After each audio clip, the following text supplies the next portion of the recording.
જય શ્રી કૃષ્ણ. આપ સૌને મુંડન સંસ્કાર કેમ કરવામાં આવે છે, જે મેં જાણ્યું છે તે આપ સૌને કહેવા માંગુ છું અને કહાનને એક સારી અનુભૂતિ કરાવવા માંગુ છું. ખાલી ટકો કરાવી દેવો, ખાલી મુંડન કરી દેવું તેવું નથી, પણ આ કેમ કરાય, શા માટે કરવામાં આવે છે? પરંપરાગત, ધાર્મિક અને કેટલીક વૈજ્ઞાનિક માન્યતાઓ પર આધારિત છે, જેમાં આધ્યાત્મિક શુદ્ધિકરણ, સ્વસ્થ વાળના વિકાસને પ્રોત્સાહન અને બાળકને ઠંડક આપવાનો સમાવેશ થાય છે. એવું માનવામાં આવે છે કે તે ભૂતકાળના જીવનના નકારાત્મક પ્રભાવોને દૂર કરે છે, સારા નસીબ લાવે છે અને દુષ્ટ આત્માઓથી રક્ષણ આપે છે. આ વિધિ મગજના વિકાસ અને શરીરના તાપમાનને નિયંત્રિત કરવામાં પણ મદદ કરે છે.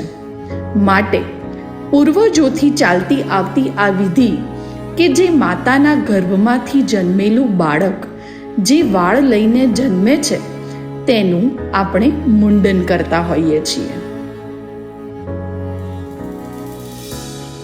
આજે એક નવી શરૂઆત, નાનકડા કહાન માટે જીવનનો પવિત્ર ક્ષણ.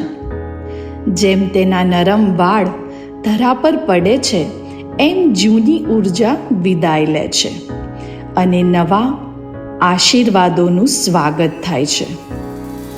ઓમ શાંતિ. ઓમ શાંતિ. ઓમ મંગલમ. ઓમ મંગલમ.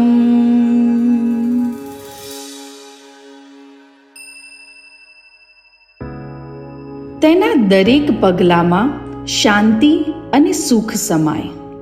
આ માત્ર પરંપરા નથી, આ છે શુદ્ધતા અને જીવનની ઉજ્જવળ શરૂઆત. દરેક શ્વાસ સાથે કહાન એક પ્રકાશ, પ્રેમ અને જ્ઞાનમાં આગળ વધે. તેનું મન ચંદ્ર જેવું શાંત રહે, તેની આત્મા સૂર્ય જેવી તેજસ્વી બને. તે હંમેશા પ્રેમમાં ફેલાવો કરે. દરેક હસીએ આનંદનું સંગીત ગુંજે. તેના જીવનમાં શાંતિ, સુખ અને તેજ છલકાય. ભગવાન તેને બુદ્ધિ, આરોગ્ય અને આનંદ આપે. તેનું હૃદય હંમેશા પ્રેમથી ભરેલું રહે. આજના આશીર્વાદ તેના જીવનના તારાઓ બનીને ઝળહળે. તેનો માર્ગ હંમેશા આશા, હિંમત અને આનંદથી પ્રકાશિત રહે. માતા પિતાના અને કુટુંબના પ્રેમથી તે હંમેશા ઘેરાયેલો રહે.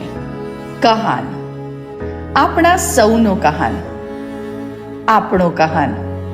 કહાન, તું પ્રકાશ છે, તું આશીર્વાદ છે અને તારી સ્મિતથી વિશ્વ ખુશ થઈ જાય છે. તું પરિવારનો ગૌરવ છે, દિવ્ય આશીર્વાદનો સ્વરૂપ છે અને નવા જીવનનો આરંભ છે. ભગવાન તને રક્ષે, તારી યાત્રા પ્રકાશિત રહે અને તારી દરેક સ્મિતમાં વિશ્વને શાંતિ મળે. એવી અમારી સૌની પ્રાર્થના. જય શ્રી કૃષ્ણ. જય શ્રી કૃષ્ણ.